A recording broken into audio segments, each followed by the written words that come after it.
السلام علیکم ورحمۃ اللہ وبرکاتہ۔ ابھی ہم حدیبیہ کے علاقے میں موجود ہیں۔ صلح حدیبیہ یہ اسلام کی تاریخ کا ایک بہت ہی اہم واقعہ ہے جو سن 6 ہجری کے اندر پیش آیا ہے۔ حضرت نبی کریم صلی اللہ علیہ وسلم اپنے 1500 یا 1600 صحابہ کے ساتھ عمرے کے لیے تشریف لائے تھے، لیکن مشرکین مکہ نے انہیں روک دیا تھا اور اس کے بعد صلح ہوئی تھی، بہت دب کر صلح ہوئی تھی، اور وہ صلح کی شرائط کیا ہیں وہ سب تاریخ کی کتابوں میں موجود ہیں۔ میں ان تفصیلات میں نہیں جانا چاہتا، میں کہنا یہ چاہتا ہوں کہ نبی کریم صلی اللہ علیہ وسلم نے صلح کی، اور اس صلح کے بعد 10 سال کے لیے جنگ بندی کا معاہدہ ہوا، مسلمانوں کو پوری دنیا میں پھیلنے کا موقع ملا، اسلام کی تبلیغ و اشاعت کا موقع ملا، مسلمانوں کے اخلاق لوگوں میں پھیلے۔ لیکن اس کے بعد مشرکین نے معاہدے کو توڑا، اور اس کے نتیجے میں نبی کریم صلی اللہ علیہ وسلم نے جب مکہ فتح کیا تو یہ جو محنت ہوئی تھی 2 سال کے عرصے میں، اور مسلمان پورے میں پھیل گئے تھے، اخلاق پھیل گیا تھا، تو فتح مکہ کے موقع پہ اذا جاء نصر اللہ والفتح یدخلون فی دین اللہ افواجا، لوگ جوق در جوق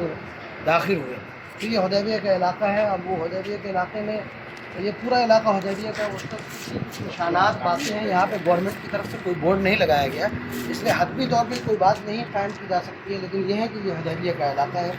اور آپ کو حدیبیہ کی تاریخ کا ایک واقعہ معلوم ہوگا کہ حضرت علی رضی اللہ تعالیٰ عنہ کو مشرکین نے پکڑ دیا تھا۔ حضور صلی اللہ علیہ وسلم نے بیعت علی الجہاد اور بیعت علی الموت لی تھی ایک درخت کے نیچے، کیکڑ اور ببول کے درخت کے نیچے، جس کا تذکرہ قرآن کریم میں بھی ہے، لقد رضی اللہ عن المؤمنین اذ یبایعونک تحت الشجرہ۔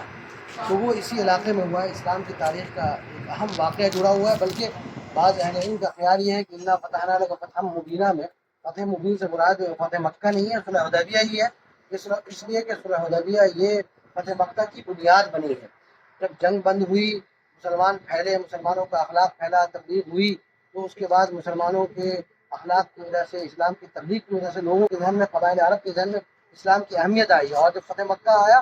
تو لوگ انتظار ہی میں بیٹھے ہوئے تھے کہ مشرکین کو جیت ملتی ہے یا حضور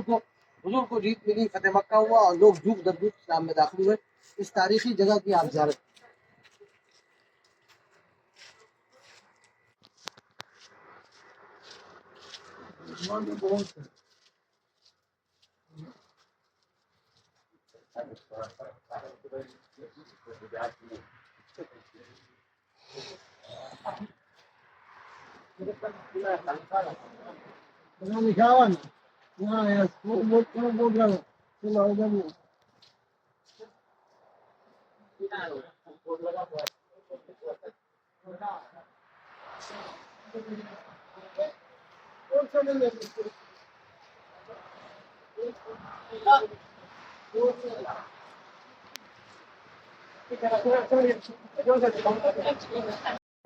اسی جگہ صلح حدیبیہ ہوئی تھی۔ یہ بورڈ گورنمنٹ کی طرف سے لگایا گیا ہے، اس میں صاف لکھا ہوا ہے کہ ہجرت کے 6 سال میں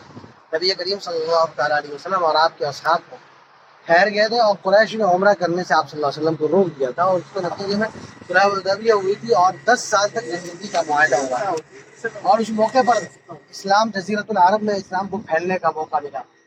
اور پھر وہ سارا واقعہ ہوا جو میں نے آپ کو اس سے پہلے بتایا تھا، حضرت عثمان غنی رضی اللہ تعالیٰ کو مشرکین نے پکڑ لیا تھا، اور یہ مشہور کر دیا گیا تھا عثمان غنی شہید ہو گئے، حالانکہ شہید نہیں ہوئے تھے۔ حضور صلی اللہ علیہ وسلم نے حضرت عثمان غنی کا بدلہ لینے کے لیے صحابہ کرام سے درخت کے نیچے بیعت کی، جس کو بیعت الشجرہ بھی کہا جاتا ہے۔